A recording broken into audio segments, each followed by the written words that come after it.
The John, Anik, and Kenny Florian podcast. John, Anik, and Kenny Florian. I fucking love them. I can't get enough of them. Let's hear that Boston next. Big jab there from Duffy, and Frank Mir is hurt now. Down goes Duffy, out cold. Frank Mir does it again.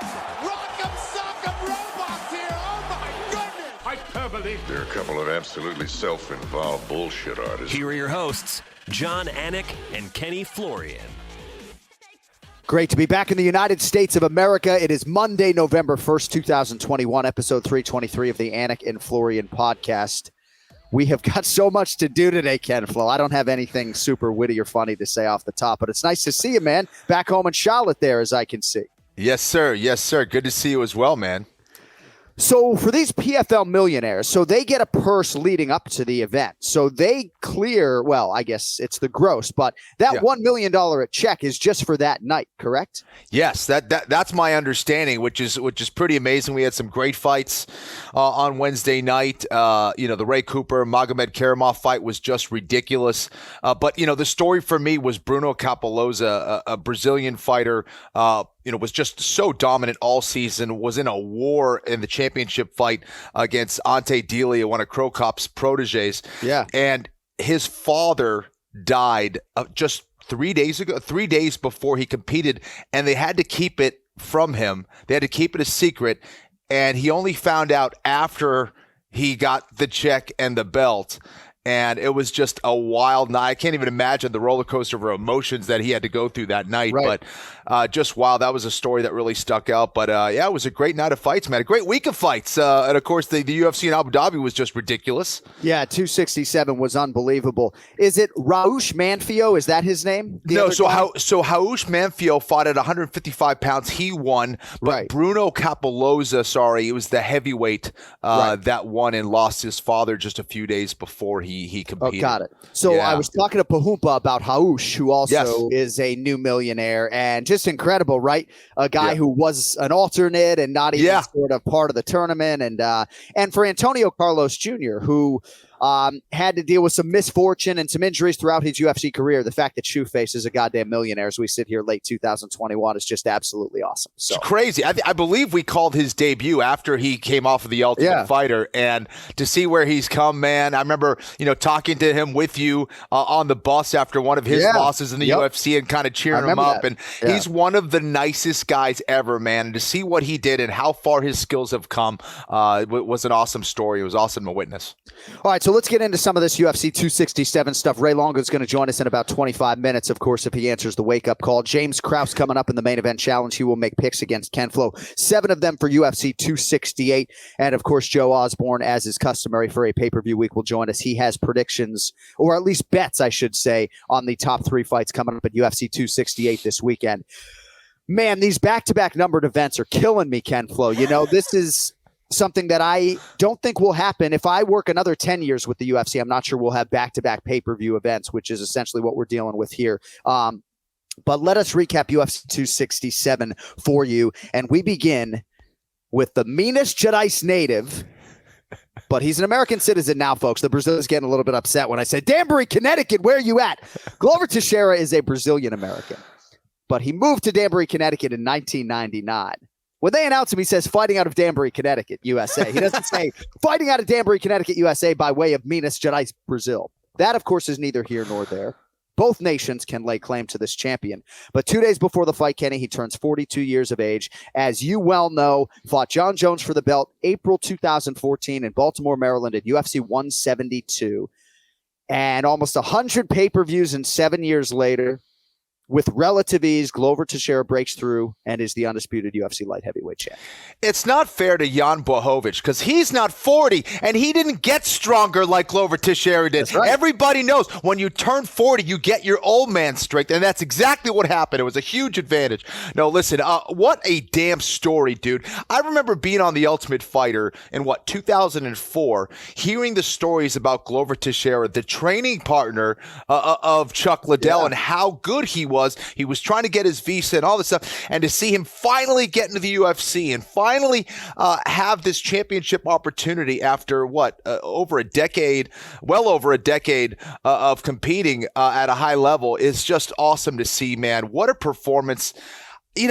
sometimes you see these performances from some of the older guys and you kind of point to some mistakes and be like, they did this and that. This was pretty flawless from Glover Teixeira. He was just outright dominant here against Blachowicz, and just amazed by the performance, how easy he made it look. His grappling was on point. His striking was on point. There was maybe one little flurry where he got, rocked up maybe a little bit, but Glover was just amazing, man.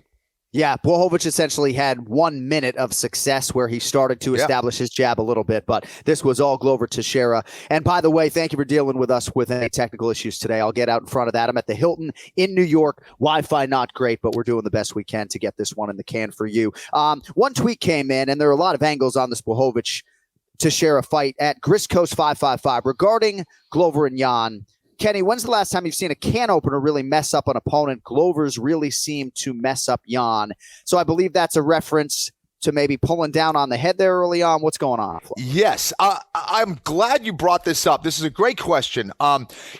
A lot of guys, we don't really see this. Randy Couture actually used to do this a little bit. He would grab with one, almost like he has a collar tie when he gets on top, and he'd beat you up with short shots.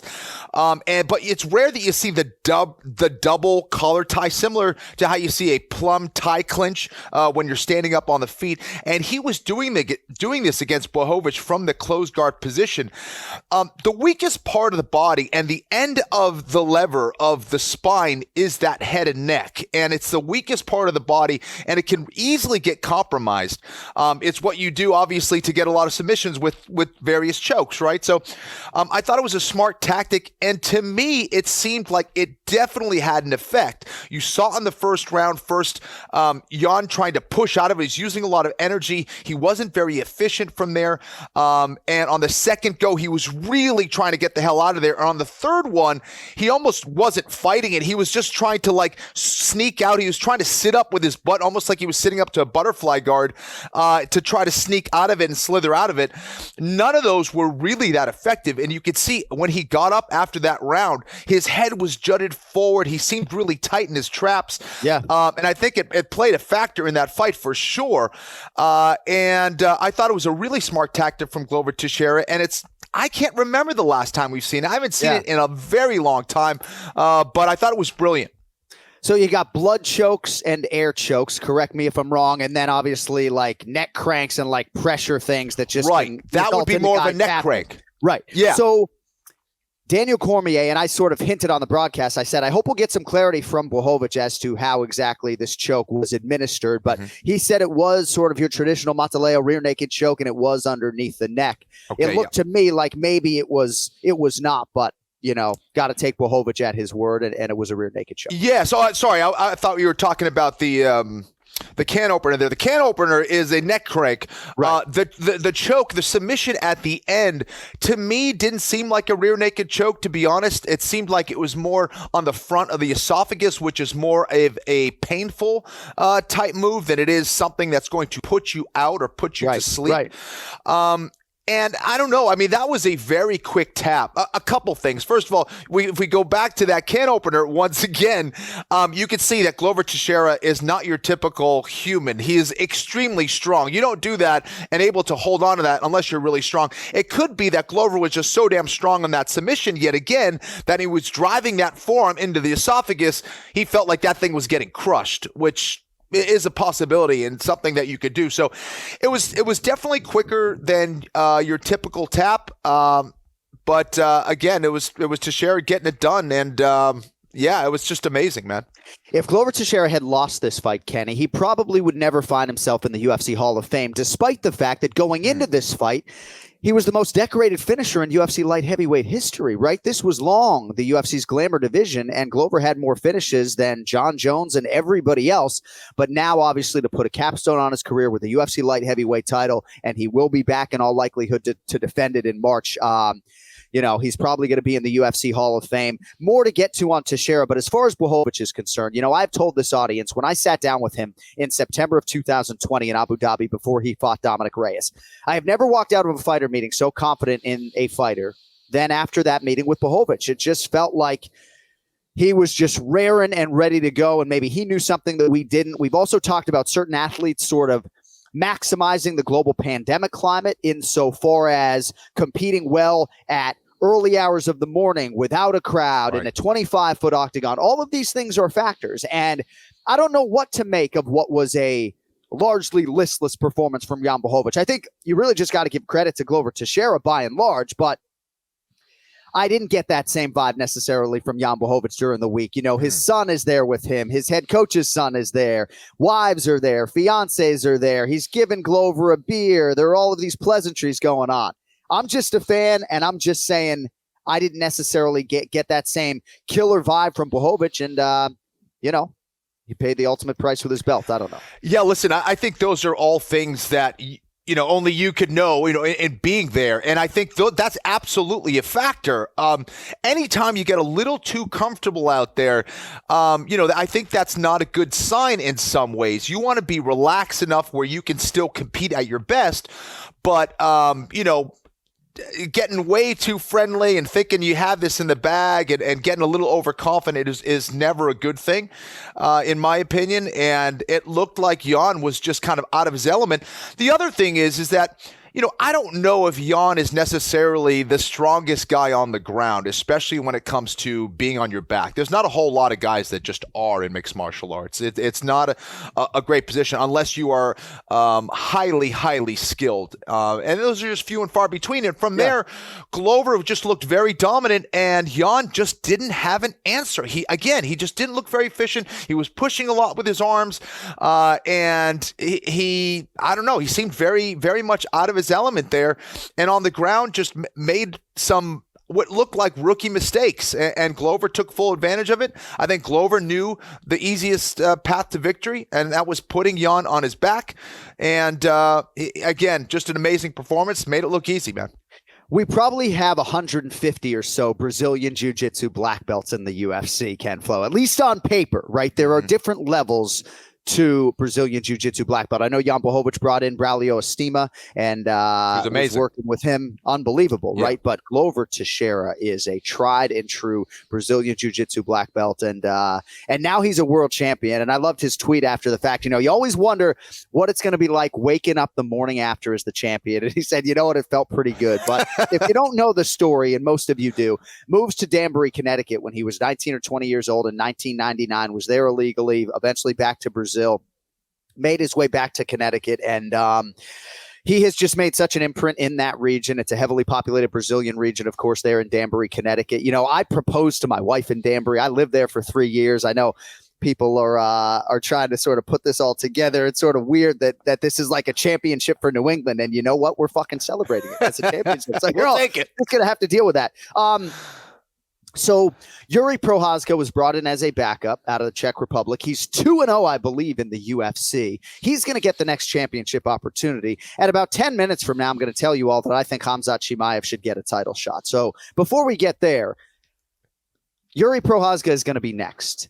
He is enormous. He is not even in his fighting prime in all likelihood. I expect that Yuri Prochazka might be favored to beat Glover Teixeira. Perhaps you disagree. I love the fact that Glover's already calling a month and not saying I need 6 months off. So seemingly it'll be Teixeira and Prochazka for the UFC light heavyweight title in March. Do you have anything for us on that? Yuri doesn't have much experience. Okay. He's not great on the ground. He's reckless. And he can still win the fight. That's how dangerous he is. That's the thing about Prochazka is, you know, he throws so much at you, and he's so damn confident, and he's so tough that, you know, he can knock out anybody in the world in that weight class. And he's very unorthodox. So he has some weaknesses, right? But a lot of his strengths outweigh those weaknesses to the point where there's no one that you can find out there that really can replicate that kind of game and that kind of athleticism. So it's a very intriguing fight in my mind, and I would love to see it. Prochazka is an absolute beast. I love his mentality. I love the way he approaches the game, and sign me up. All right, well, congratulations to Glover Teixeira, Mr. Congeniality. You know, truly one of the all-time great guys in the game, and it's just nice to see him be the toast of the sport and the new UFC light heavyweight champion. And I do think that Jan Blachowicz will be back, and he'll be back strong, probably a UFC Fight Night main event or something like that. There's certainly some very good residue for Jan Blachowicz that has come from this championship reign. He did take Israel Adesanya's first professional loss, or his I should say. So Blachowicz will be back, but he'll be 39 in February, and, just got to see. But this one belongs to Glover, and very excited to see how he will match up with Yuri Prochazka. All right, we had another title fight. UFC interim bantamweight belt was on the line. It goes to Petr Yan over Corey Sandhagen, 49-46 times 3. Now, I saw Michael Chandler push out a tweet that said, did we just witness the greatest title fight in UFC history? And I would respond, I would say, no, we did not, Michael. It's a great fight. Great fight. I mean, instant classic, sure. Fight of the night, absolutely. It wasn't the greatest fight in UFC history. It was fucking awesome. I think that's taking it a step too far. But Petr Yan is unbelievable, and we got plenty of praise for Corey as well. But dude, Petr Yan is unbelievable. What do you have for us on Yan and Sandhagen? Listen, it wasn't the best title fight in UFC history, but it was damn good because of the high level of mixed martial arts that we witnessed. I thought that it was brilliant in how Petr Yan was able to adjust as the fight went on. The first round, I gave it to Corey. I thought he was moving really well. He was cutting in and out. He was landing a variety of shots. He was confusing Petr Yan. I thought Corey won the second round as well. I thought it was a little bit closer. You could see Petr Yan kind of closing that gap a little bit, finding his range. And you could see he really is like a computer. It's that first round where, Petr takes a little bit to analyze and assess and figure things out, and he just gets stronger and stronger and stronger. Corey was winning the third round, then gets knocked down. The whole fight just changed. Not only for that round, Petr stole that round and won round 3, but then he just continued to get better and better. Started landing more shots. He was backing up Corey. Corey started to not throw as much, it seemed. His punches lacked that certain snap that it had early on. Yan just seemed to get stronger. And it's those power shots that were really taking its effect, it seemed, on Corey. Corey was doing a good job of trying to mix things up and get some takedowns going, but he was kind of stopping his motion. He had beautiful timing in on the legs, but then would stop moving his feet, and it allowed Yan to kind of sprawl and get back, and he was winning some of those exchanges. And for me, Corey was just missing that third and fourth move when it came to the grappling, which was allowing Yan to either get back to his feet or win those exchanges. So, but it was just high-level mixed martial arts all the way around. But for me, Yan's ability to adapt, his power, and his determination was the difference in that fight. What a fight. And Yan is one hell of a champion, man. Good luck unseating that dude. I mean, what the hell? I'm telling you, man, I texted his manager, Danny Rubenstein. He looks like he's going on his way to becoming the greatest bantamweight of all time. You mean to tell me that this version of Petr Yan, with all due respect to my best friend, Dominic Cruz, isn't better than Cruz in his prime as the consensus greatest bantamweight of all time? And I say that with all due respect. And I know I shouldn't be speaking in absolutes, but this is one of the greatest fighters pound for pound that I have ever seen compete live. I did not call a lot of his early fights in the UFC. Not a slow starter per se, to your point, but just making his reads and then adjusting. And really, I thought, started to see things well defensively in round 2, which was close. I have no argument if people saw 1 and 2 for Sandhagen. I know Chael Sonnen actually was trying to make a case on the post-fight show that Sandhagen won rounds 1, 2, and 5. I think I gave Yan 2 through 5, but that obviously is neither here nor there. But he's a truly special fighter. I kind of feel like with Petr Yan, Kenny, is that if you told him that he had to win a fight with wrestling, that he could go do it. That if you said, hey, man, you got to get a takedown every round and win the fight with wrestling, that he could go do it. If you have to win this fight with boxing and you can't attempt any takedowns, I think he could probably go do it against the elite bantamweights in the world. I also think Sandhagen is going to be heard from. This is valuable experience for him for sure. But I think you hit on a lot of truths. I just felt like the more significant strikes were mostly Jan's. And Corey, who said he was going to try to return to form as the volume guy, the volume did sort of dissipate as the fight was going on. He gets my nasty prick award. He really got that. He's got that nasty in him. He is an absolute crusher. And a lot of times you'll see these guys that are super technical, and when you have that amount of power, it does make a difference. ability to throw that hard can be the equivalent, one shot can be the equivalent of 3 or 4 blows of the other guy. And I think those damaging type strikes were taking its toll and adding up for him. And his ability to pursue and keep chasing down Corey, takes its toll on you as well. You're throwing everything at someone, and that person across from you keeps coming forward, keeps pressuring you, keeps landing shots. I thought that choice to fire back to the body with the kick was brilliant as well from Jan. This is not only a crusher, but a very, very intelligent fighter. And seems just totally immune to pressure. Loudest ovation at the weigh-in by a pretty significant margin was for Petr Yan, Khamzat Chimaev, number 2. But Yan chartered a flight of nearly 200 supporters, all came in for him, and truly, truly special fighter. And everybody's just blown away. A lot of the higher level minds than me on our UFC crew are just blown away after every single Petr Yan fight. And I'm probably not putting it well, but that's sort of the emotion for a lot of us walking out of that arena. And as we do handicap a rematch between Aljamain Sterling and Petr Yan, I know Yan doesn't even necessarily want the fight, but that is going to be the fight. When they met in March of this year at UFC 259, Ken Flo, it was pretty close on the betting line. Aljamain did outstrike Petr Yan in round 1, 27-14, even though Petr Yan largely dominated the fight. I think you're looking at Yan at probably a 4-1 favorite at minimum against Aljamain Sterling in a rematch. I don't think Longo's in the back just yet, so you don't have to be careful with your words. But how do you see that rematch between Sterling and Yan as we look ahead? That's going to be a real tough one. I think in that fight, Aljo was throwing everything at Yan that he could in that first round. And it seemed like it was a pace that wasn't going to be tolerated over the course of, 3, 4, 5 rounds. So I don't know. I think Aljo can make certain adjustments to be more careful out there.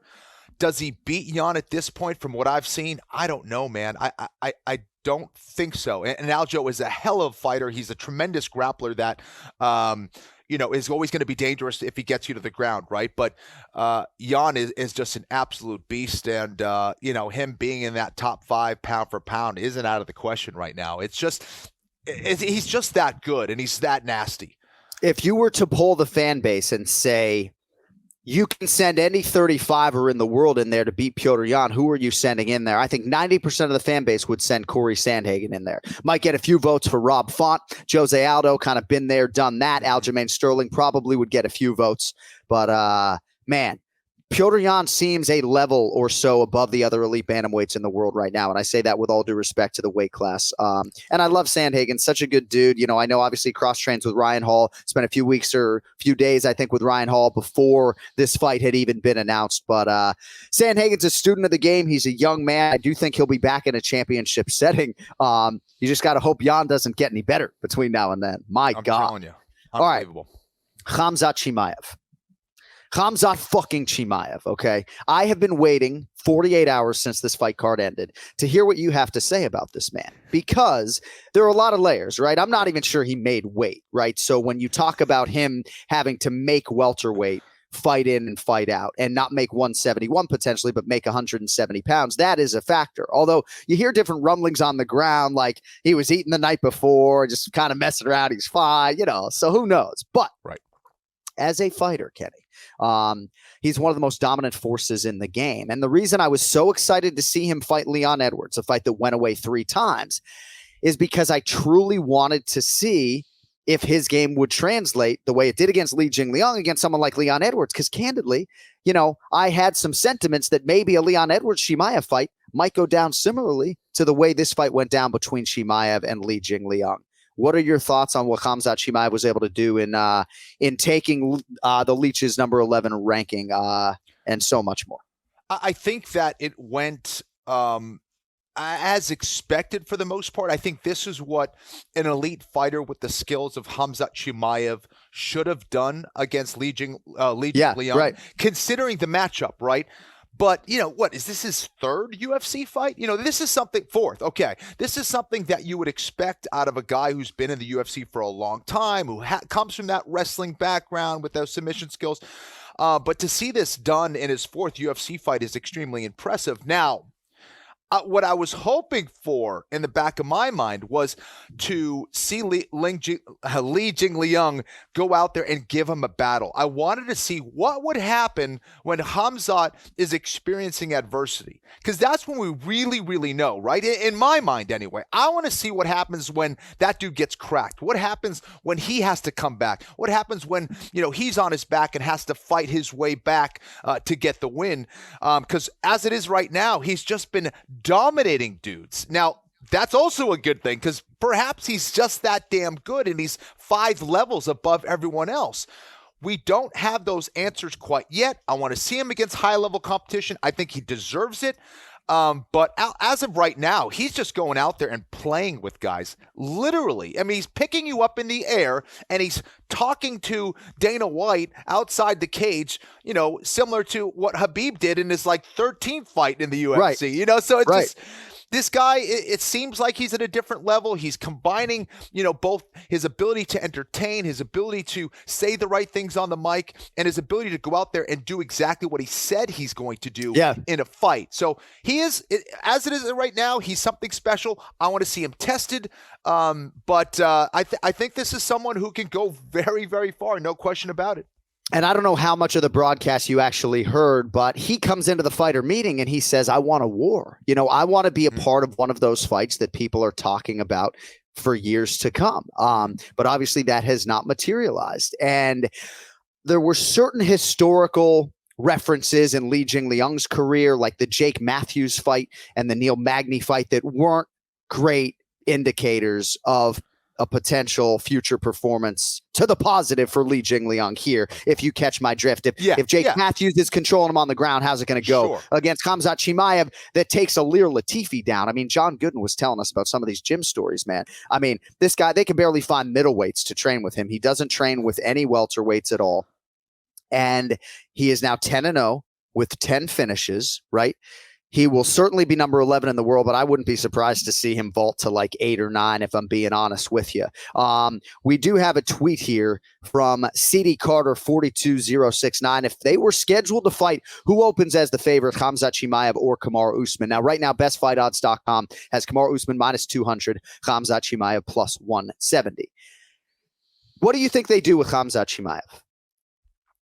If Kamaru Usman beats Colby Covington, right? Because obviously if Colby Covington beats Kamaru Usman, I think there's going to be trilogy language in Kamaru's contract, and you're going to see those guys complete that trilogy. So let's bring in Ray Longo into this conversation. But Ken Flo, I'm curious, Raymond, you look good today, my man. How are you? Oh, yeah. Wow. Where are you, New York? Yeah, I'm in New York City at the Hilton. Got in last night. I know some of our YouTube commenters don't like it when I complain, but I'm pretty jet lagged and I'm pretty man, you should be. You're the consummate professional. Now, this is unbelievable. Well, thank you, buddy. Kenny. This isn't easy. I mean, Kenny's laughing. He thinks something's coming, but I'm really just. What are the odds we can get you to center your face up? What are the odds we can get you to just center up a little bit for the viewers? If you could. There we go. All right, so I just want to start with Kenny on this, and then we have a number of different things that we want to get into with you, and it's always great to see you on a Monday morning. But Kenny, what do you do with Khamzat Chimaev? Because I think you strike while the iron's hot. And I know fans are going to think I'm crazy, but Yuri Prochazka is getting a title fight. Granted, there isn't the depth at 205 that there is at 170 pounds. But if Kamaru Usman wins, I'm giving Chimaev a title shot first quarter 2021. Gilbert Burns and everybody else, I'm sorry, but that's how I feel. A couple things, okay? I wouldn't give him a title shot just yet, but I will say this. I think that a serious conversation needs to be had between the UFC and his coaches, his team, and himself, and say, where do you want to be? You want to be at 170 or do you want to be at 185 pounds? And can you make 170 pounds? And can you do it consistently? I think that's the key, right? Because listen, at 170 pounds, for me, on a technical level, I think his path is a more difficult one in a lot of ways. At 185, right. He's got to be, again, there's some good, grapplers in there, but I think Khamzat's got to be at the top of the pack as far as grapplers go in that division. At 170, it's not necessarily so clear. I think the level is a little bit higher at 170 pounds than it is at 185. So, I don't know. So I think some questions need to be answered. What division does he want to be in? And then well, that there, question I can answer for you. Okay, And it what do you maybe isn't coming from him directly, but his team has sat down with him, Andreas Michael and everybody else at All Stars. They want him to be clear intentioned with a singular focus, right? And it looks like right now he might even do a wrestling match with Jack Hermanson on November 19th, I saw that, yeah. which is not at all what his coaches would be looking for. They want him to be of a singular focus, and that means chasing a welterweight championship, having legitimate training camps, not taking short notice fights at 85 or otherwise. So that seems to be the vision. I don't know if he can make weight 10 more times, but I do think he can make it a few more times. Ray, what did you make of Chimaev, and ultimately what would you do with him now at this point at 4-0 in the UFC? Yeah, look, after this weekend, I mean, last weekend, phenomenal. What are you going to do? I'm with you, John. I would like to see him with a top 5 guy next, and then right to the title. All right, so who? What? All right, call WB. Call WB. Stephen Thompson taking that fight? Yeah. WB would take that fight. I think he would take the fight. But what about who just beat Wonder Boy? Gilbert Burns? Yeah. Well, that's what I'm saying. So there are 3 names, okay? Stephen Wonder Boy Thompson. Gilbert Burns and Khamzat. No, I think Burns and Chimaev in a main event makes a lot of sense. That'd be great. And Vicente Luque is a guy who would not turn down that fight. Without a doubt. I'm just saying though, I was not on social media all weekend, and I'm not even trying to be funny, right? But did our guy Bilal remember the name Muhammad, hop on social media and call for a fight with Khamzat Chimaev? Are people calling this guy out, Ken Flo? Because honestly, he's the biggest fucking fight for you in the sport right now. If you want the bag and you want the title and you're a welterweight contender and you're Gilbert Durinho Burns, am I crazy? I'm not trying to talk like a promoter. Yeah, That's I think if I'm Gilbert Burns, I say, give me fucking Khamzat. Let's go. I think 90% of the guys, if they're offered the fight, they're going to look behind them, be like, I didn't raise my hand. I was just saying. But I don't know, man. Listen, I love the Gilbert Burns idea. I also love maybe the whoever loses this championship fight between Usman and Covington.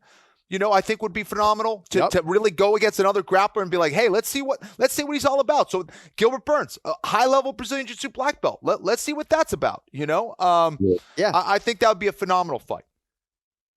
Ray, I guess Cody's telling me Bilal did call for the fight on social media. So, his balls go down to the fucking floor. But I'm just saying, man, it's one thing to publicly come out and say, yeah, I'll fight that guy, but I just think it's going to be very interesting. What do you think? Look, John, it's a weird position because the other guys we were talking about, are all ranked higher and they want to keep moving forward. So that poses a little problem. It doesn't really make sense for them to be calling him out at this point.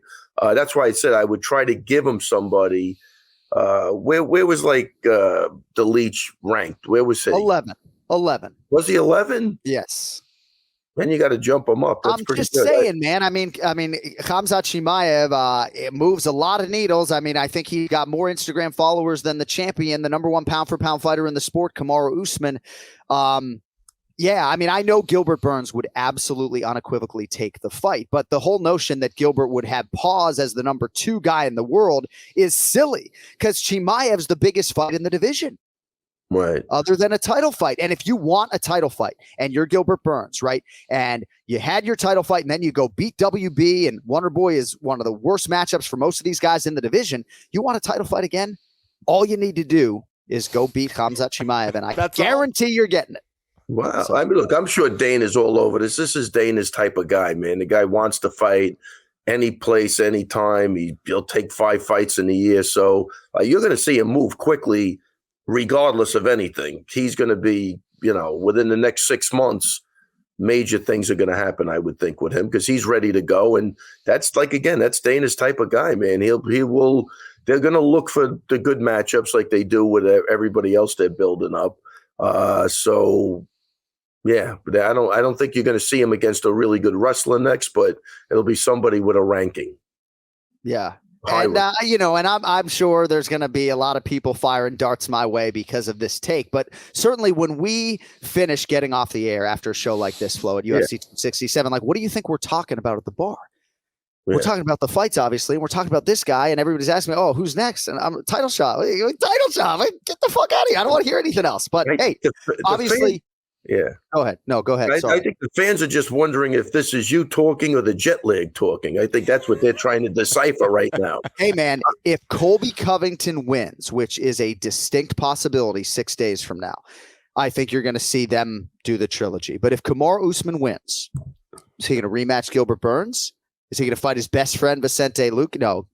Luque, I guess, is not his best friend, but they do have a relationship. I mean, who's Kamaru Usman defending the belt first quarter 2022? He's not moving up to fight Adesanya. I mean, who's he fighting? He's fighting fucking Khamzat Chimaev, I think. I don't know, man. Is he drinking on the plane? I'm starting to think. I'm drinking on the plane? He was drinking on the plane. No, I mean, a lot of recreational drugs that I prefer over alcohol. The guy is... Holy crap! You're like a mad, you're like a wizard. You're like a mad scientist over there. You look different today. I'm very excited because, as a lot of our listeners know, I do train with Gilbert's strength and conditioning coaches. So I'm very excited to get back to the Institute of Human Performance with my guy Rio and JC Santana and see what they say about Gilbert fighting Khamzat Chimaev, because I really do believe if you're Gilbert Burns and you want to expedite a title fight, you call for a fight with Chimaev, and maybe our guy Bilal will get it. You just never know, right? Hey, Ray, we have a lot to get to with you, so we'll all try to be efficient. I know I've been largely inefficient all day today, but I want to get your thoughts on Petr Yan and Corey Sandhagen, because when I watch Petr Yan, he looks like the best 135-pound fighter that I've ever seen. I think that was a beautiful – first off, it was a great fight. Hats off to Corey, too. I thought he would – see, the pressure of Petr Yan is just suffocating at this point, and he could take a shot – and he can give and he hits like a mule. So this was a great fight for Petr Yan. I mean, I don't think you could not like him after this fight. But he just suffocated him. The first round looked great for Corey. I thought he would be able to keep that up. I definitely think it was a closer fight than the scores indicate, but he 100% won the fight. But yeah. He looked great. There's nothing. There's not a negative you could say about this guy at this point. He looked really, really. This was a good fight for him because its styles make fights, and I thought Corey, with the movement and the length and the angles, would pose a problem, and it did for like 5 minutes, and then he suffocates you. He's got a really suffocating style, and he's good everywhere. And you will be the coach that is charged with now preparing his next opponent, Aljamain Sterling. I mean, at least you get 25 minutes of new film on Petr Yan, but I'd imagine you're excited for that challenge sometime first or second quarter next year. Yeah, that challenge just became bigger after this weekend. Yeah. He looked really, really good. Yeah. So all right. So for it though, for sure. I'm sort of bemoaning the fact that we're 40 or so minutes into the show and we haven't mentioned Islam Makhachev. So I do want to get to Islam, and then we can get to this whole referee situation with Eliseo Zaleski dos Santos and Benoit Saint-Denis. Islam Makhachev makes quick work of Dan Hooker with a Kimura 225 of round one Ken Flo. It seemed like there was a protest from Dan Hooker sort of intimating, let him break my arm. At first, I was sort of wondering if there was like a verbal tap. And then Dan was like, why didn't you stop it when I said tap? But that was not the case. I think Dan really wanted to go out on a shield, but thankfully he didn't, because he'll sort of not have as extended a delay in returning to competition. But Ken Flo, what are your thoughts on Makhachev holding serve as a big favorite against Hooker? Well, that's precisely why you have a referee in there, to save the fighter from themselves. And he wasn't going anywhere. Right. He was not going to get out of that. Right. And Dan, your shoulder would have been broken, or your elbow would have been broken, or something would have been broken, and then you would have been out of training for a while. And for a guy who likes to stay active, you wouldn't have been fighting for a very long time. So that wouldn't have been a good decision. Listen, Dan started out moving laterally. Makhachev, was kind of onto it, stopped him from corralling him with that left hook, shot that double leg, put him on his back, and that was Makhachev's world. Dan pretty much didn't have a prayer from there. And Makhachev looked like the guy that everybody's been talking about to, take the throne from Khabib. Perhaps maybe even a better version of Khabib because his striking is that much sharper. And he retains that wrestling control and those submission skills that Khabib has. So he's a damn problem. And just looked phenomenal against a guy in Dan Hooker who can give a lot of people in that division trouble. Yeah. No one just goes out there and beats Dan Hooker like that. Okay. You know, Right. So I thought that was a very impressive performance. And this guy, Makhachev, just might be a champ in the near future. Ray, there's a lot of selective listening goes on when it comes to our broadcast. And a lot of people heard me say over the weekend that Islam Makhachev would probably be favored right now on the money line to beat any lightweight in the world. I did not say he was the best lightweight in the world right now, but I do believe that he would be favored over both Charles Oliveira and Dustin Poirier. What are your thoughts on Makhachev, and ultimately, how would you like to see the UFC proceed with him? Well, he definitely would be favored over those guys for sure. I agree with that. This was his, like, not really a test because he's been fighting really well every fight, but like Kenny said, Hook has given a lot of guys problems. A lot of guys haven't gotten him down. He made this look too easy against too good of a guy. You know what I mean? And it's, it's a little different when you get caught with a shot. That could happen to anybody, but this was more methodical and just, you could see the dominance. There was this guy, if he didn't want to tap to that, like again, Kenny, his shoulder would have been, something would have been ripped. It would have been no good. It still might be no good because that thing was pretty far back there. I know my arm's not going back like that. So hats off to this guy. I mean, you got to give him a title shot right away. He earned it. And I think, Kenny, I don't know how I agree. Yeah. Go ahead, John. Sorry. No, I cut you off. I agree. Kenny, I mean, Chandler and Gaethje are obviously going to fight in what is a title eliminator of sorts this weekend, but Justin Gaethje's last fight was for the undisputed title. Michael Chandler's last fight was for the undisputed title. My sentiments are aligned with Ray's here, and I think that Islam Makhachev's next fight is going to be for the belt. What do you think? Yeah, listen, I think he did exactly what he needed to do. I think not only based on his performances, but based on who everyone has faced. I think he deserves that next shot. Just as far as who's up next, he's put himself in a perfect position, flawless performance. Let's go. Yeah, John. There's a difference when you're winning fights and when you're completely dominating fights. These against really good guys, they're just the domination is what makes it for me. Like it's you've seen nobody do this to these guys before, and they're making it look easy. They have to be rewarded.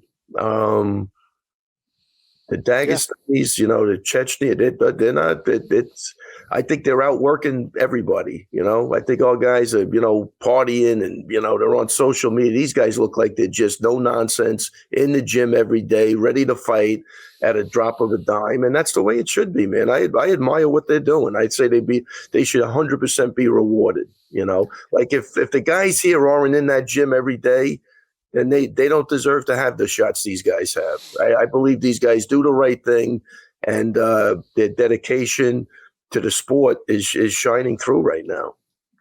All right, a couple more things to get to with the great Ray Longo. We had a prelim at welterweight. It was Eliseo Zaleski dos Santos over Benoit Saint-Denis by unanimous decision, 29-26 times 3. Tweet here from Damian Maia's head coach Eduardo Alonso, Ken Flo. The UFC, which is the highest level, is not the place to experiment with referees. What just happened at UFC 267 in Abu Dhabi is atrocious, dangerous, and can't be allowed. The refs should protect the fighters' health, not shorten their lives. Unbelievable.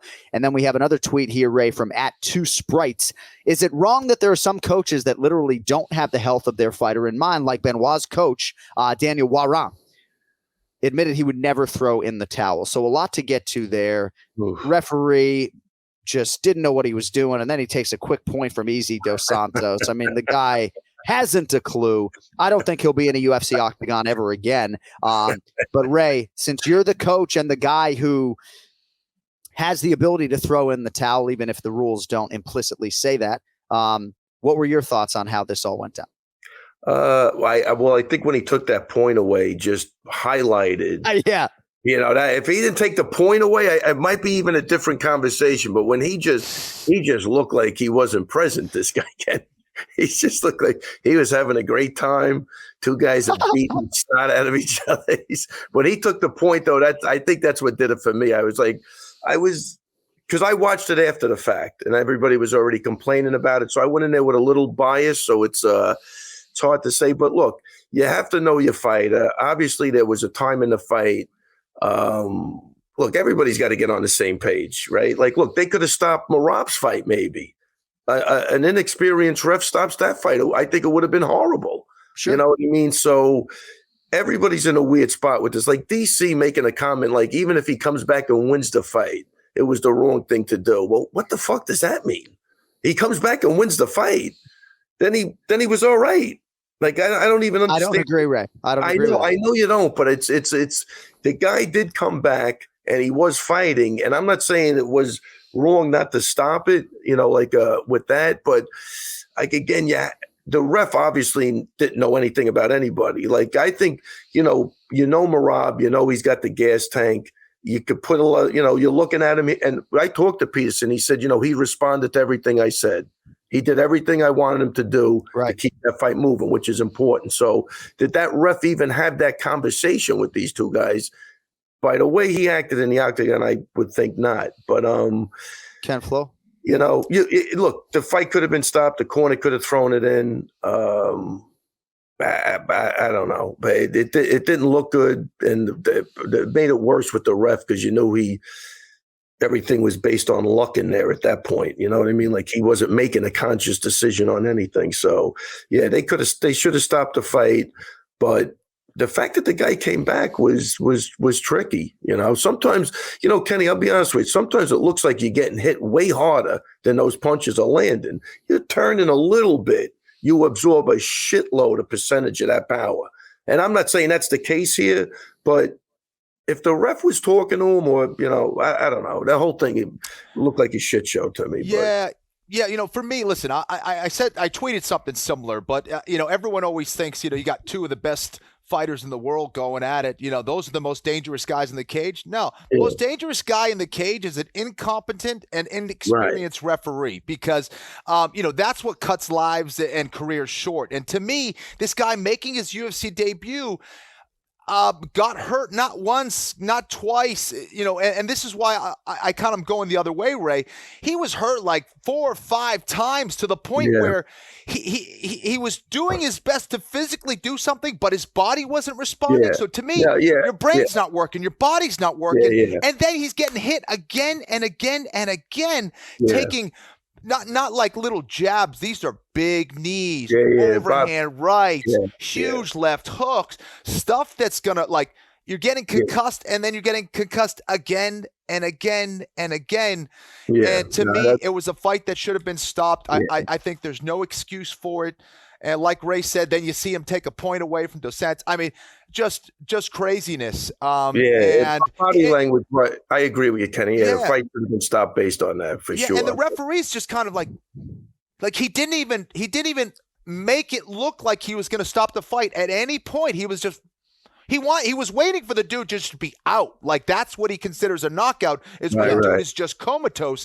And, we've seen it before. And I think you want to save a fighter like that, because that guy wasn't going to quit. He wasn't going to. He comes from that special operations forces mentality. He's not going to quit. He was ready to die. And those are the guys you got to save. It's not, the guys that are going to tap out that you need to save. It's the guys that will not quit. And for me, it was hard to watch it at times, and I'm just glad that the UFC went in there and made the right choice and said, you know what, you're not ready for this level. You might not be ready for professional fights, period.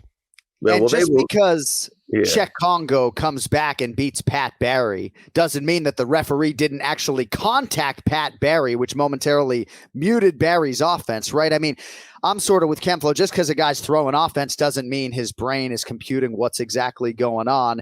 But coaches, Ray, are in a tough spot. And this is sort of what I wanted to get to, right? Because, I just think it's asking a lot of a coach when a guy is fighting in his UFC debut and getting beat up on the feet, especially someone who's French Special Forces, who is just so tough and who has dealt with all of these different things in his professional life outside of fighting. I think it's asking a lot of a coach to just chuck the towel and stop the fight in a guy's UFC debut. So while I would have liked to have seen that happen, Ray, for coaches like you and for Ken Flo, I think it's asking a lot. Yeah, it's 100% asking a lot. But look, the older I get, the more I'm going to err on the side of caution. That I can tell you. When I was younger, maybe it was a little different, but you get older, you really just don't want to see anybody get hurt. It's just paramount. It's tricky. Yeah, this one. Yeah, I would have loved to have seen. I'll pull up some worse cases than that the refs are still reffing. Well, you know and yes, I and Cody, I don't know why that is, because they should have been pulled. But there's a way worse cases I've seen than what I saw the other day. Well, and Cody asked what was worse, sitting octagon side, this one or Ferguson Gaethje, and Ferguson Gaethje was far worse to watch for me than this was, But I do think Benoit Saint-Denis' career was shortened by several years with this fight, and that is not at all what he's looking for. And he's a good fighter, he really is. He was undefeated, outstanding Brazilian jiu-jitsu guy, probably going to try to fight at 55. So I also have that in the back of my mind that he's just sort of stepping up a division against a guy in Dos Santos that has been in the top 10 of the world, a guy who's had a 7-fight winning streak in the UFC at one point in time, so, that was a tough one, and again, he put an exclamation point on it when he took that point away and just didn't. Right. That's when I just completely turned on the guy during the fight. Now it's like, and the look, he just had the look of just lackadaisical, like it's no big deal. It was it wasn't a good look. The UFC was, I think, the regulatory body. Am I correct with that for this fight? Yes. Yep. So they had to do that because they had to be able to say, look, we were the regulatory, we got rid of him. If we let that guy stay, I think it's a blemish on. So they did the right thing, and they pulled that guy off. And again, send him back. Mark Ratner sent me a message. He will not be officiating anymore this evening. It was kind of funny when all the referees and officials went for a group shot at the end of the night. I hate to pile on, but they were taking a group photo.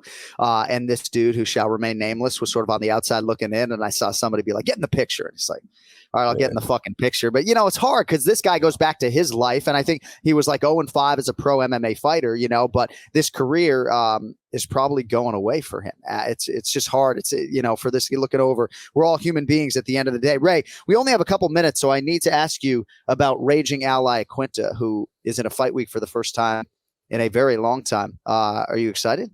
Very excited. Very, very excited. So this is the week, buddy.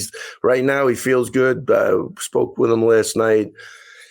Actually watched the fights with him on Saturday. The fights we caught at the gym. We just fucking hung out with a couple of people and watched the fights. And everything's good. He's excited. And that's all that matters to me. I know he's going to go in and give it his all for 15 minutes like he always does. And I expect this to be a really, really fun fight. Because Bobby Green's tough. Ray, I assume all the hard training is done at this point. Yes. More sparring, just kind of cruising into the weight cut a little bit. Especially with a health is wealth with him. So, he feels good. I don't even want to take any chances. Let's do it. He's a born fighter anyway. It's not with him. It's not. You're not changing anything in 5 days. It is what it is right now, and I'm excited for it. Nice. All right. Well, I'm excited to shake your hand and see you in a couple of days. I don't know if I'm going to make it out to the gym, but we'll pick that up offline. And appreciate you, my brother. You got anything else before we let you fly? Man, did anything? I think we're good. I think we're good, right? Right. Hey, good luck preparing for Petr Yan. What was that? Good luck preparing for Petr Yan. Hey, listen. Congrats. I'm just kidding. Congrats to Petr Yan. He looked absolutely unstoppable. He became a bigger problem over the weekend for sure. So, but that's what makes this game, man. It's exciting, and anything can happen. You zig when you should have zagged. Fight's over, So it's going to be fun. But anyway, John, I'm going to give you a buzz later offline. All right, buddy. Thank you, Ray. Take it, Kenny. Take it easy, man. All right, man. Ray Longo Minutes every week here on the Anik and Florian podcast. So for the first time, when Kamaru Usman and Colby Covington met in the octagon, that battle lasted 5 rounds this Saturday at UFC 268. $5 can net you $200 with DraftKings Sportsbook, the official sports betting partner of UFC. That is right. New customers can bet just $5 on either fighter in the main event. And if your guy cashes, Usman or Covington, you get $200 in free bets. Can the Nigerian Nightmare hold on to his welterweight title, or will Chaos exact his revenge and potentially set up that trilogy? Well, for you just bet $5 on the main event and win $200 if your fighter wins. DraftKings Sportsbook layout is great. I can assure you DraftKings is safe, secure, and reliable. And of course, you can deposit and withdraw your cash whenever you want. They honestly couldn't have made the process any easier. So get in on the action this weekend. Download the DraftKings Sportsbook app now. Use promo code Anik. Throw down just $5 on the UFC 268 main event on either Usman or Covington and win $200 in free bets if your fighter wins. That's code Anik, A-N-I-K, this Saturday at DraftKings Sportsbook, official sports betting partner of UFC. Must be 21 or older. New customers only. Restrictions apply. See DraftKings.com/sportsbook for details. Gambling problem? Call 1-800-GAMBLER. By the way, also on the DraftKings front, on my Instagram at John_Anik, we will have another odds boost for you in advance of UFC 268. This past Saturday, you may have seen, we gave you a 2-leg parlay, under 1.5 rounds on Chimaev Jingliang, under 2.5 rounds on Blachowicz Teixeira.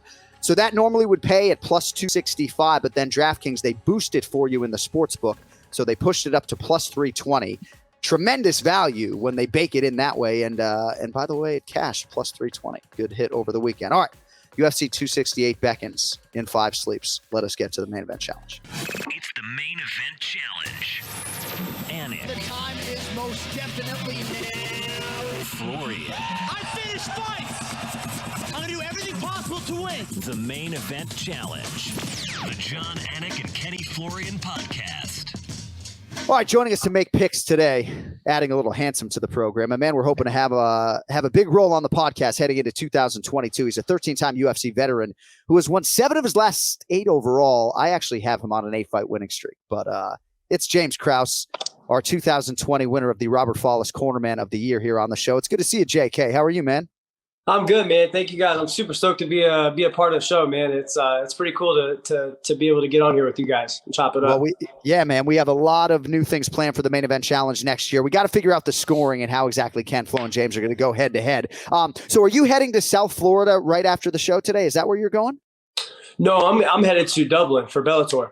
Dublin, okay. All right. So Dublin, Ireland. Who do you have there? James Gallagher. That's exciting. All right. Well, we won't keep you too long. I want to ask you quickly just about what's going on in your life. I mean, obviously, you're balancing being the head coach of this gym and obviously your own fighting career. So your last fight, the win over Claudio Silva on Fight Island, was last October, about a year ago. Your last 2 fights, you've stepped in as the replacement, almost stepped in again, obviously, on a day's notice a few weeks ago. Are you getting the itch at all to actually, sign a bout agreement with a training camp against maybe somebody in that top 15? Like, what's going on? It's really tough for me because I'm on the road every weekend, like I think of the last 8 or 9 weeks, I've had one weekend where I didn't have a fighter on. So it's really tough for me to say, hey, I'm going to fight somebody from 2 months from now. And I guess I feel like I've committed to coaching these guys. I think we have 15 or 16 guys in the UFC out of my gym now. And I'll be honest with you guys. If I never fight again, I'm good with what I've done in my career. I'm really happy with it. I never set out to be a champion. Right. It's just not something I've ever been interested in. I really don't care. I wanted 3 things whenever I hung up my gloves. One was to be financially free from, at least start making money from fighting. I've done that. Go out on a win. I've done that. And then I never wanted the UFC to kind of give me that little nudge and be like, hey man, you've lost 3 in a row. It's time for you to leave. So I'm out on a win. I've done well for myself financially, and I can kind of pick and choose my battles right now. So if I never fight again, I'm good with it. But the short notice stuff that everybody kind of steers away from, for whatever reason, I'm drawn to that. I don't know why, but There's just so many green stripes on your Wikipedia page that I commend you. It's almost like a lack of ego in a lot of respects, though, that you aren't necessarily hyper focused on your own greatness because, I do think you are very competitive against a lot of guys in that top 15. All right, let us make the picks, and it's great to have you. And I know it's a busy day, so we appreciate you squeezing us in.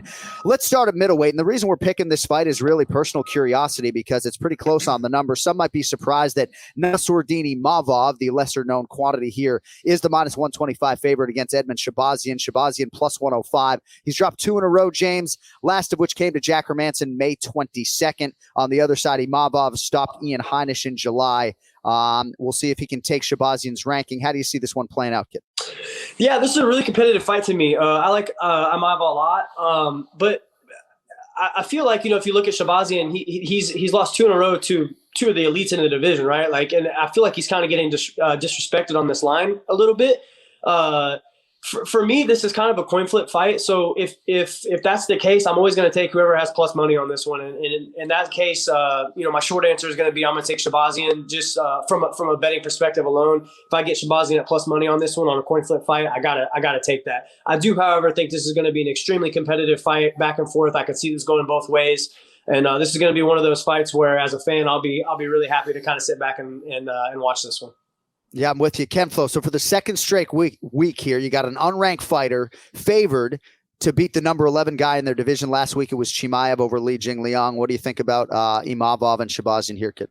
Yeah, listen, I think James is spot on with this one. This is a pick'em fight. I am going to go the other way. I like Imavov in this fight. I think he is vastly underrated. I think Shabazian has a ton of potential as well. But I would like to see his grappling, I guess, improve a little bit more, or like to see better improvements in that regard. But, still very talented, still very dangerous on the feet. But I think Imavov's just a little bit more consistent. And I don't know. I think he's someone to watch, man. Someone to keep your eyes on. So I like him. All right, next prelim for us at 155 pounds. Bobby Green minus 170, the favorite. Ally Quinta plus 150. James, you fought Bobby Green in what was the second UFC appearance for both him and you back in 2013. Your thoughts on his chances against Raging Al? I got to be honest, guys. This is my best play of the week. I feel like Bobby Green is consistently and grossly underrated, and against Al. When I look at this fight, I think we're talking about a couple different things here. If we're talking about who I think is going to win, and this fight doesn't change for me either way, but who I think is going to win and who I'm betting on could be two different things, right? Like in the last fight, I just said it's a pick 'em fight, so I have to take who's on plus money. So I would take Shabazian. Imavov is super tough, and I could see him winning. But in this fight, I feel like Green is just constantly disrespected. When I look at Al, his lack of inactivity, he's amazing. Obviously, he honestly, he probably fought Khabib one of, if not the best. And really, for me, he showed that Khabib, his open mat wrestling isn't insane. It's his cage wrestling. He stopped takedowns for 3 rounds. Al is insane. He's an amazing competitor. However, I think Bobby Green is grossly disrespected throughout the lines. And my one knock against Bobby is sometimes he will let fights, he will kind of compete, or he'll go with people, and he very rarely pulls ahead of people, right? You see him in a ton of split decision losses, and sometimes he'll get the other side of it. He typically will lose those close fights, though, because he's so good at that shoulder roll. It looks like he's getting hit clean, but he's actually not. And I can tell you from experience, he's an extremely, extremely difficult person to land clean against. Like, very, very difficult. His pressure is good. His he's posed, he's postured, he's composed when he gets in there. He's a very good veteran. I like Bobby Green a lot in this fight. I think he's got good volume. I think his counter boxing is going to do really good against Al. Al's lack of inactivity kind of scares me a little bit. I know he's been plagued with injuries and stuff in the past. For those reasons, I really have to lean Bobby Green hard on this one. Yeah, chronic knee injuries for Ally Quinta. So Bobby Green, Kenny, has fought 6 times since Ally Quinta last graced the octagon. The loss to Dan Hooker at UFC 243, October 2019. What do you think about this one, Kenny? Green and Ally Quinta? Yeah, listen, it's a tall task for Ally Quinta here. For all the reasons that James mentioned, I think Bobby is very underrated. I think he's as tough as they come. Again, but I think that Al is a competitor. I think that for a lot of guys who have been outside of the octagon for that long, I think it would be way more difficult for a lot of other guys. Al tends to shine brightest when the lights come on. He always is game. I think he has the potential to go toe-to-toe with Green. He's got an excellent chin, but I think the smartest path to victory for him is to use that wrestling and try to put Bobby on his back. I think that's where Al has the best chance. Can he trade with him? Sure. Is that the smartest thing to do against someone like Bobby Green? Probably not. But I do think Al can go out there and get the win here. I know he has been, plagued with injuries, particularly that knee. But I like Al here. I like the underdog here, and we'll keep things interesting. I'm going the opposite way of James. Yeah, he's keeping things interesting. He's trying to not piss off Longo. I wish I had a chance to pick against Longo's guys every fucking show. Marab could be a 6-1 favorite, and I'd be like, I'm going with the short notice guy. Right. All right, James, I'm very curious to see where you fall on this one. The main card opener on pay-per-view at 135 pounds.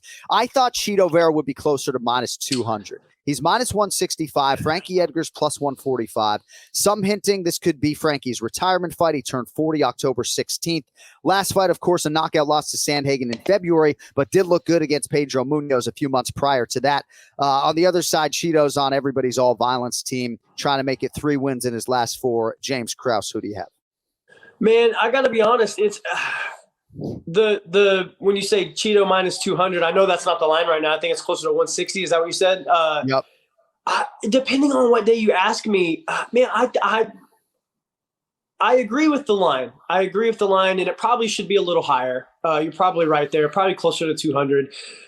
But I've seen Frankie in this spot before. You know what I mean? Like, I've seen him in this spot before. If you guys remember when he fought Yair, and I know this has been some time. No, that's a good example, though.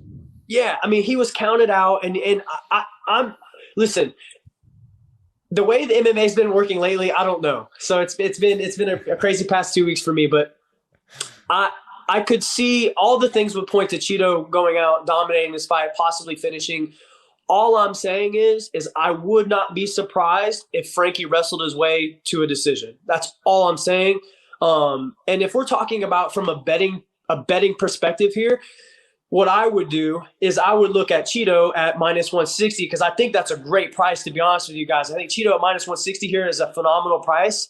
And then you hedge the other side at Frankie by decision, and you'll probably get a good hedge somewhere in there to where it's almost hard. You know, I don't see Frankie knocking Chito out. Chito's extremely durable. The only path to victory here that I see for Frankie is by decision, wrestling his way. So for me, the way I would play this is I would go Chito straight up, and it's, you know, you're going to pay for it minus 160 or minus 200, whatever. And then you go Frankie by decision, because really that's the only path to victory that I see. And you'll get good money. You'll get good plus money on that because he's already the underdog. And then you're picking the actual method of victory as well. So I think you'll hedge and you'll make money on that no matter what. I certainly think that's sage advice. If you are betting the Frankie side, maybe finding a proposition number around plus 180, plus 200 on him by decision. Ken Flo, Chito, Frankie, your thoughts? Great stuff there from James. Listen, I like Frankie here in this spot as well. You know, can I see Chito winning? Of course. The guy's dangerous as hell. He's good everywhere. You know, and I just love his attitude. I love his commitment to train hard and go out there and kick ass. But it's hard for me, you know, a guy who kind of came around my era to pick against him. Frankie is also one of those guys that, man, when you cut him out, that's when he's most dangerous. It looks like he's been training his ass off. And if this is his last fight and he knows this is his last training camp, he's going out, you know, guns blazing, man. So, you know, I think Frankie can get it done here. I like Frankie to win by decision against a very tough and always game Chito Vera. And, of course, with that Madison Square Garden backdrop, that Frankie Edgar walk to the octagon. I guess it's a run, but that Frankie Edgar run to the octagon is going to be something special. All right. At featherweight, not the fight during which to get up and go grab a Modelo. Shane Burgos minus 210. Billy Quarantello plus 175. So Billy Q, a little bit under the radar, 4-1 in the UFC, but as such here, getting a shot at a ranked opponent. Burgos number 14. James needs a win, though. Back-to-back losses for him coming in against Josh Emmett and Edson Barboza. Burgos about a 2-1 favorite. Your thoughts? Yeah, I mean, I love both these guys a ton. I follow both these guys on social media. I communicate with both these guys back and forth. I like these guys a lot. It's really tough for me to give a pick here, but I'm going to put my emotions aside, and I'm going to think from an analytical brain here. When I look at this, I look at Burgos coming off 2 losses in a row, but who are those losses to? Josh Emmett, Edson Barboza. I mean, we're talking about the elite of the elite of the elite of the division. 2 big powerhouses that honestly, both those guys, especially Emmett, doesn't get the credit that he deserves. I think it's because he's not super active, but that dude was a hammer, man. He is so good. Yeah, he really is. And Burgos has shown that he's a force in that division too. He's just lost to two of the elites. When I look at Quarantillo, he's been beating these guys, but his big fight, the best guy he's fought, Gavin Tucker, I believe, is the one that kind of gave him the most issues. So to me, this is a big step up for Quarantillo, and this is, in my opinion, a must-win for Burgos. I like when I look at this, I look at strength of schedule, and if I can just remove myself emotionally, strength of schedule goes heavy on Burgos. Right, Burgos has had a much tougher schedule than Quarantillo has, and he's shown that even in those losses, he was in those fights. You know what I mean? Like, he was in those fights, and he could have won both those fights. You know what I mean? Like he wasn't getting blown out of the water by any means. So for that reason, I would tend to lean Burgos. However, I'm going to give you an asterisk on this one. That knockout was pretty rough. The last one, the Barbosa one. You always got to wonder how somebody recovers from that. And Quarantillo is going to be a guy that, 13 and a half minutes in, he's going to keep coming. He's young. He's got great cardio. He hits hard. He's going to be there. And, if I'm him, I look to press Burgos hard, and I want to test that chin, see if he's recovered. If you got a gun to my head, I got to make a pick. I'm gonna lean Burgos though. All right, nicely done with the breakdown. Ken Flo, a couple of New York guys here. I don't know which way the Boston guy is gonna go. Burgos, Quarantillo. Who do you like? Dude, listen, we got Gaethje on the card. We got Chandler on the card. We got Namajunas, Usman, Covington. But for me, this is the most exciting fight on the card. There's no way this fight isn't a banger. Like, just the way that both these guys compete, it's going to be ridiculous. And if it does go the distance, it will be a classic. So for me, I think James made, pretty much all the points out there. Burgos has had the stiffer competition. And for Billy Q, his strength is the fact that he is an absolute madman. His weakness is the fact that he's an absolute madman. Sometimes he gets too wild out there, and going against a very precise, heavy-handed guy like Burgos, you got to be really careful. And Quarantillo can crack as well. I think he stays active all the time as well. I think he could potentially get it done on the grappling side. I think that's probably where he has his best chance here against Burgos. But Burgos' season, man, he's been in there with a lot of tough guys. I think it's going to be an amazing fight. Unfortunately, I got to go against Billy Q, man. It pains me to say that, but I like Burgos here. I think Burgos probably gets it done by decision, but I think it's going to be an exciting fight, that's for sure. Fading the longtime Anik and Florian podcast supporter, Billy Quarantillo. Ken Flo, how can you do it? All right, now you're making me feel bad. Get out of here. Come on, bro. I love Billy Q. All right, featured bout at 155 pounds. Justin Gaethje, minus 210. Michael Chandler, plus 175. James, Gaethje is back for the first time since that title shot against Khabib. That was more than a year ago in October of 2020. He's a 2-1 favorite here against Michael Chandler. What do you think? This is the most violent man title, This is a great fight. Kenny said the Burgos Billy Q fight was the one he's looking at. This is the one I'm looking at, and man, I can't imagine this being anything else but insane. When I look at this fight, once again, I try to remove my emotion from it because I'm all giddy like a little kid for this matchup. But when I look at this from an analytical breakdown, I look at a guy. I look at Gaethje, who is arguably one of the best low kickers in the game, against a guy that has historically had issues dealing with the low kick in the past. I do feel like Gaethje's going to play that nice shell style that'll keep him safe. I feel like if Gaethje can get out of the first 5 to 7.5 minutes, and this fight's 15 minutes, right? Yeah, 3 rounds, 3 5-minute rounds. Okay, so that actually helps Chandler out a little bit, I think, because if this was a 25-minute fight, I would favor Gaethje even more. But I do feel like if Gaethje can get out of the first 5 minutes, maybe even the second half of the second round, or the first half of the second round, I do feel like he's going to start to pull away a little bit. Chandler's so explosive, though. He can get anybody out of there in one punch. I would really like to see that old Gaethje style, that shell, low kick. I think if he goes back to his old ways, he's gonna end up finding that leg and start to cause some balance issues for Chandler, be able to find the punches. This is an insane matchup, though. Chandler can get anybody out there in one punch. gun to my head, I gotta go Gaethje here. The low kick is going to be the difference maker for me. A guy that is one of the best low kickers in all of MMA versus a guy that's historically had issues with that. Yeah. Ken Flo, this is certainly the fight that jumps off the card for me. Gaethje and Chandler, lightweight title eliminator. Who do you have? This fight's absolutely brilliant.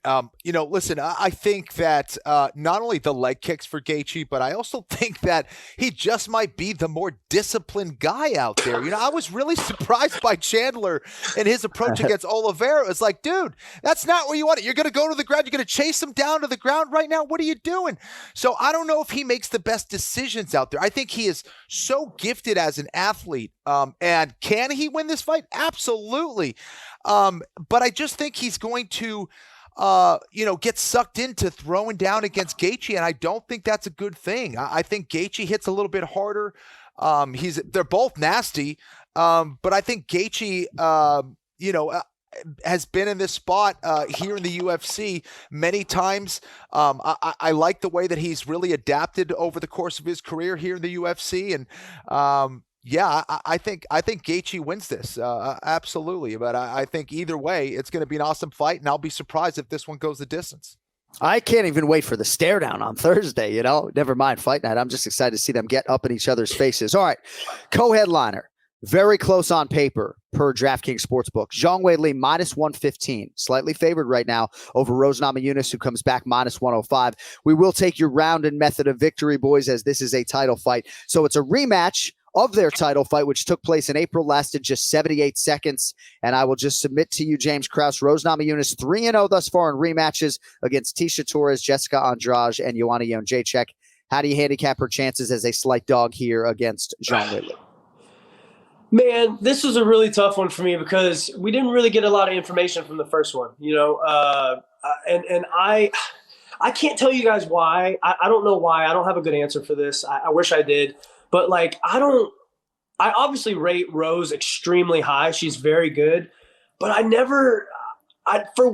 always fade her for some reason. I'm not saying that I play against her, but I very rarely when I go into a matchup with her, I like Rose in that. Right. And I can't tell you why. I don't know why. You know what I mean? I'm not sure. She's obviously extremely skilled. She's amazing. She's a phenomenal striker, great jiu-jitsu. I wish I could tell you guys why. I don't know why. I want to lean Weili by decision here. And if I remember right, the line was about the same the first time that they fought. And we just don't really have any more information this time around. I said Weili by decision there. I think she got caught. And I'm not saying it was lucky or anything like that, but my analytical brain wants to go hey, if that doesn't happen, how would this fight play out? And last time I said I would take Weili by decision. So I naturally want to go to that again. So I'm going to go Weili by decision, but man, I could just be an idiot here. And you know what I mean? I can't tell you guys why I don't know. Yeah, no, I get it though. Right. There are just some fighters that for whatever reason, that's the way you feel. Kenny, I don't have a prediction. I'll say over 78 seconds. I think we're going to get a longer fight this time around. What do you think about the rematch here for the UFC strawweight title? Gosh, this is a tough one. I think, I don't want to put words in James's mouth, but, I think for Rose, confidence has kind of been an issue for her over the course. I didn't want to say it. I'm glad you did. You said it. Those are your words, not mine. So it always seems like, is she going to be on? When she's on, dude, watch out. She'll beat anybody. But if she's off, anybody can beat her. So I get it, James. I know exactly what you're saying, man. That said, I have been a fan of Rose for a long time because I've always seen that potential. I don't always feel confident picking her, but I do think this is a Rose Namajunas that is finally believing in her skills. I really believe that. And I think that, hearing her say, I'm the champion, I remember hearing stories about her, they wanted to put the belt away. They hid it in a closet because they didn't want it to overwhelm them or change their perspective and stuff like that. And, to me, I was like, I don't know. It seems like she's not feeling it. She's not accepting. She's not believing who she is. But now I'm buying it. I think, that last performance against Zhang Weili, even though it was quick, I think it did kind of prove to herself that the kind of potential that she has. Do I think it's going to be a short fight like the last one? No, I think it's going to be a more difficult fight. However, you mentioned that stat, 3-0 in rematches for Rose Namajunas. I love it. I love it here. I think she wins by finish in round 3. I think it's going to be a fantastic fight while it lasts. This is going to be a fun card, man. Loser has to grow their hair out for a year. Zhang Weili and Rose Namajunas. So whoever loses can't get a haircut for a full year. It. All right, main event. How good is this, man? Kamaru Usman minus 320, Colby Covington plus 250. We'll take your round, your method. A little backdrop for you. Just one appearance for Colby since the first meeting at UFC 245, which was December of 2019. Covington then finished Tyron Woodley September of 2020. So he has had more than a year off. And in that time, Usman successfully defending the belt against both Gilbert Burns and Jorge Masvidal. So Usman going for a 5th successful defense, James, and a 15-0 start in the UFC. He's a 3-1 favorite. What do you think? He's incredible, man. He really is. And I'll be honest with you guys, as much as I would like to see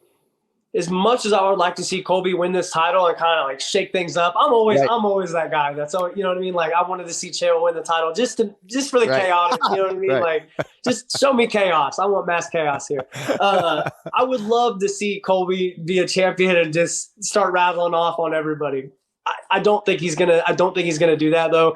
Usman's improvement has been incredible. I mean, how many champions can you say that you can visually see Usman getting better every single time? His striking has gotten better. You don't see that like a champion. He's getting better. Like that's insane. And I don't know if we've has Colby fought since the last time? Maybe once. Just one time, and Usman's fought 3 times. Twice. Okay. Like it's probably 3 fights, but twice since 2 or 3. But he's been far more active, Yeah, he's been way more active, and he's showing consistent improvement. I like Usman a lot in this. This is another great example of where I would hedge the other side.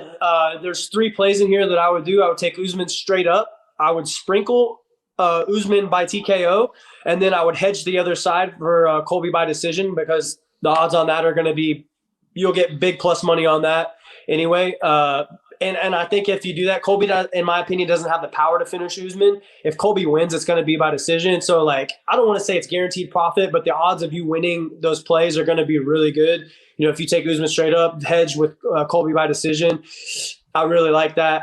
All that being said, I think Usman's going to control this fight. I don't think it's going to be as close as the first time around. And I would not be surprised if you've seen Usman win by TKO either. All right. So the official prediction is what? Usman by decision. Usman by decision. All right, Kemflo. Usman Covington, take 2. Saturday night, Madison Square Garden. Anik, you found a good one, man. I got my work cut out for me in 2022 against Mr. Krause here. My goodness.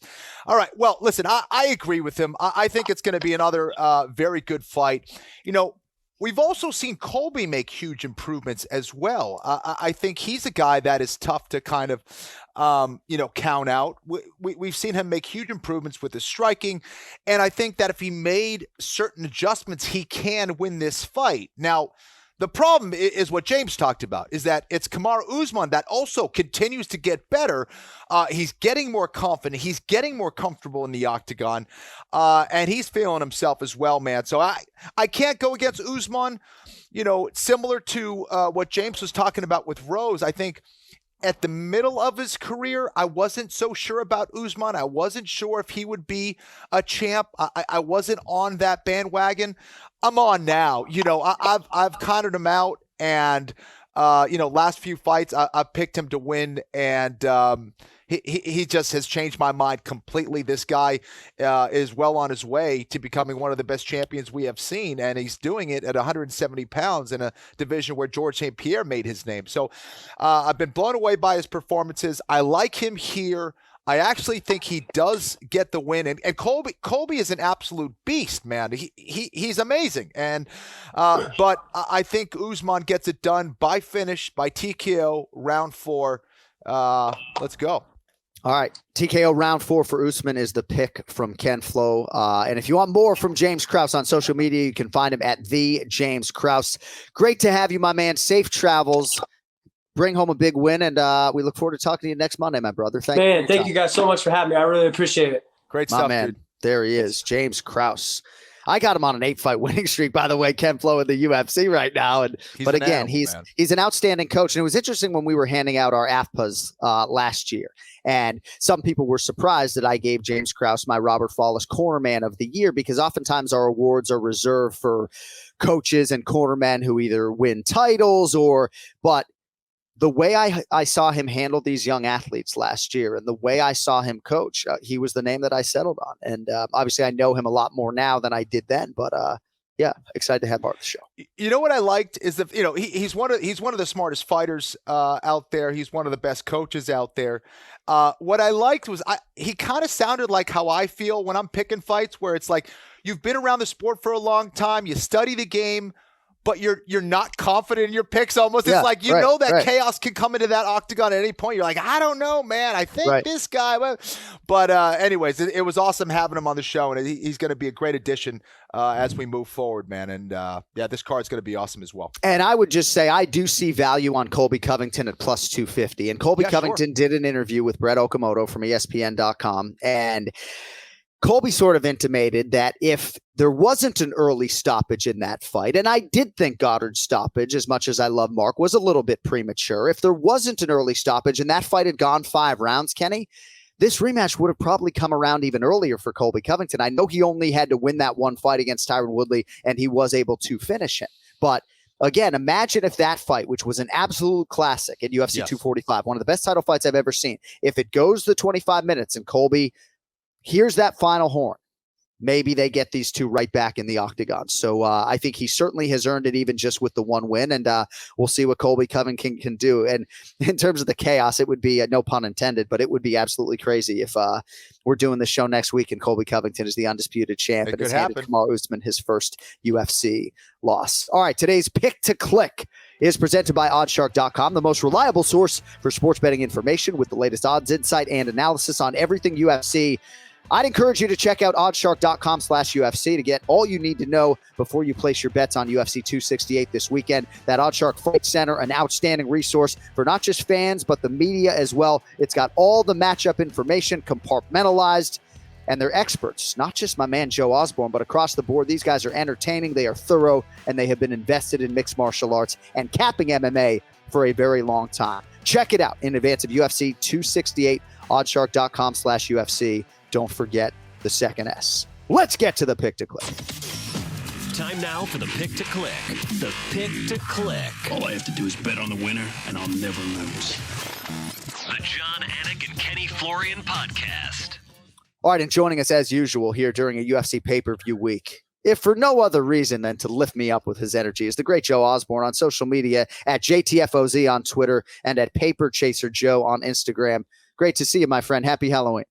Guys, back-to-back weeks. We should be doing a show. We should be doing a daily show together, the three of us, not just talking MMA, weighing in on politics, the vaccine, economics. People want to hear this type of stuff from us. So we'll discuss. Imagine the numbers we would do, right? If my twin brother could have any co-host in the sports media space, it would be Joe fucking Osborne. Just don't give him Randy Couture. He was so upset when Randy Couture interrupted his guy Ken Flo all week. He's like sending me clips at Abu Dhabi. He's like, dude, if Randy interrupts Ken Flo again, I'm turning off the TV. We love you, Randy. We love you. All right. So as I understand it, there are 3 big fights on this card, and you will have some sort of wager on all of them, or at least a lean. So let's start with Justin Gaethje and Michael Chandler. Minus 210 on one side for Gaethje, plus 175 for Michael Chandler. Obviously, there are going to be propositions and other things. But as I sit here and talk to you, all the pro fighters I've talked to are picking Justin Gaethje. I'm curious how you handicap this lightweight eliminator of sorts at 155 pounds.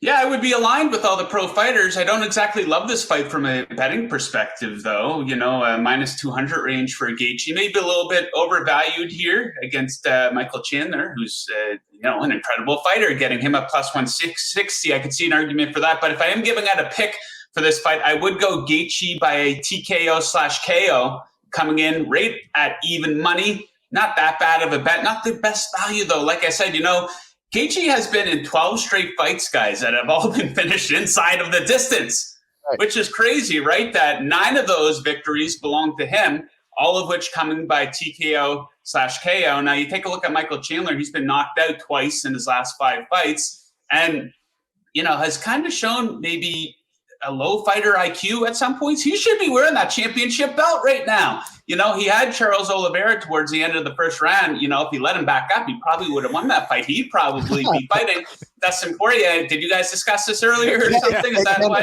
hit on exactly that point? Yeah. Yeah. So, I could see that popping up. It also takes is one little split-second mistake, right? And I wouldn't be shocked if we see that here in this one. And, ultimately what we've seen from Justin Gaethje is that he's become a much smarter fighter. When he first came into the UFC, out of the World Series of Fighting, he was all about that violence, right? Take a shot to land a shot type of guy. And then I think after a couple losses to Dustin Poirier and Eddie Alvarez, maybe they stepped back a little bit and said, okay, do you want to be successful at this thing? Do you want to have some career longevity? Maybe we should change the approach a little bit. And that change has worked out pretty damn good for him. So I will take him to win TKO/KO even money.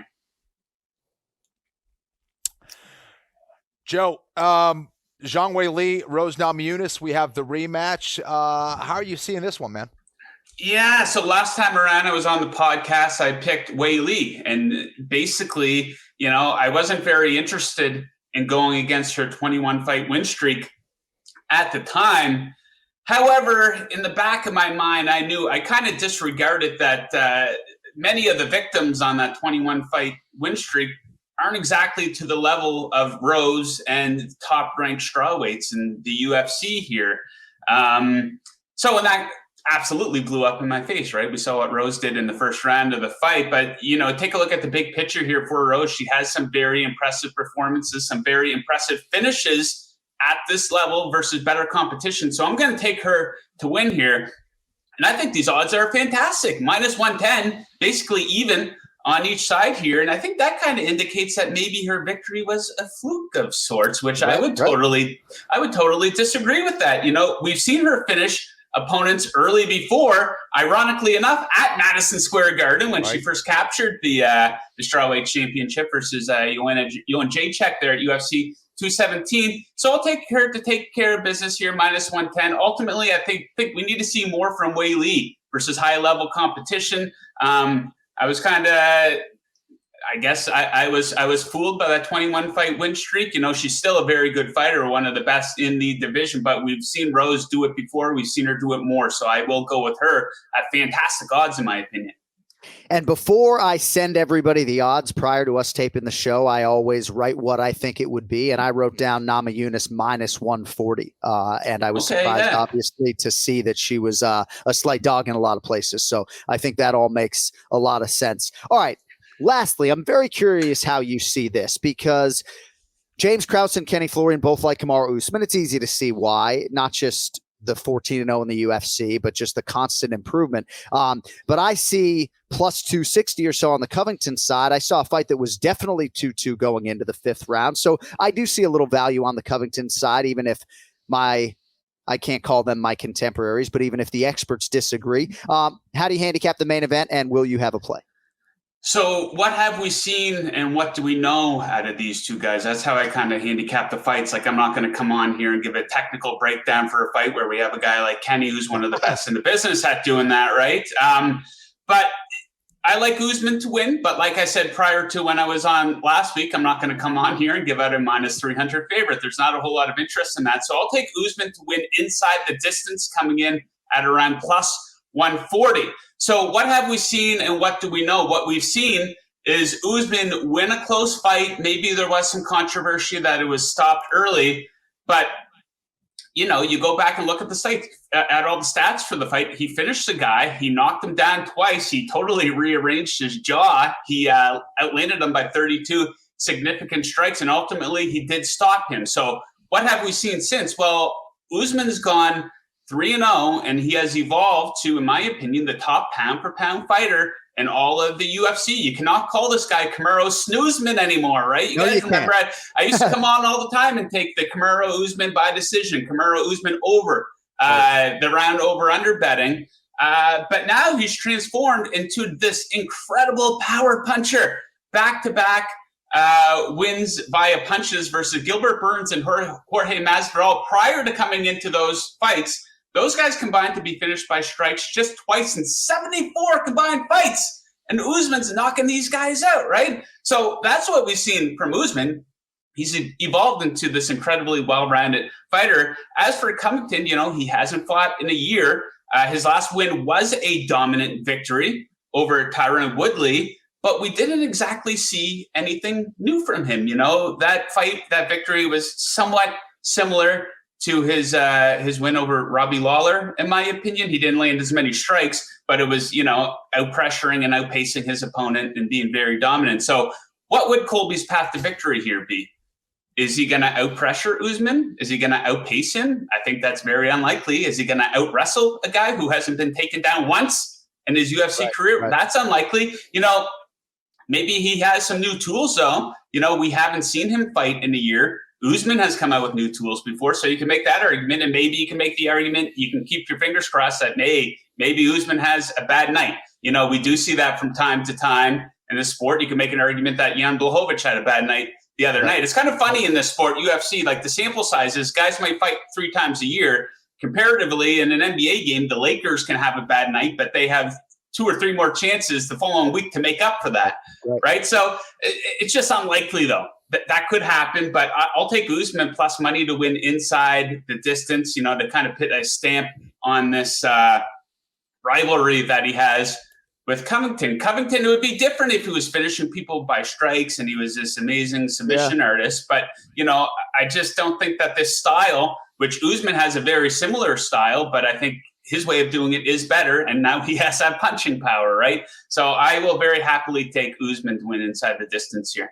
Yeah, and I know Ken Flo is going to follow you on that plus 140 Usman inside the distance, and I thought you handled that breakdown beautifully, and we'll see. It's been an additional year at MMA Masters in Miami since the Tyron Woodley fight, so we'll see if there have been appreciable improvements for Colby Covington. All right, if you want more from Joe Osborne, and why would you not, at JTFOZ on Twitter, and of course on Instagram at PaperChaser Joe, my man, I appreciate your time.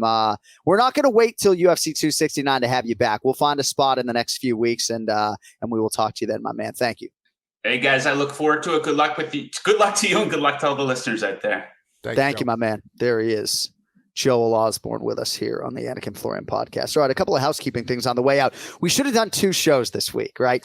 Because I didn't want to shortchange 267, but I'm looking at the clock and I'm like, oh man, Longo's about to be done. And once Krause comes on, that means we're turning the page to UFC 268. Right. And we haven't had a chance to talk about Amanda Hebos or Magomed Ankalaev, and that's just the way it is. Volkan Özdemir's eyebrow. I want one of those in my eyebrow. My eyebrow's so goddamn thick. I think I could use a scar like that would just take out half the hair. All right. Internship applications for 2022 are now closed. Thanks to everybody who reached out. AnikFlorianPodcast at gmail.com. So we're going to pare it down to 12 candidates or so.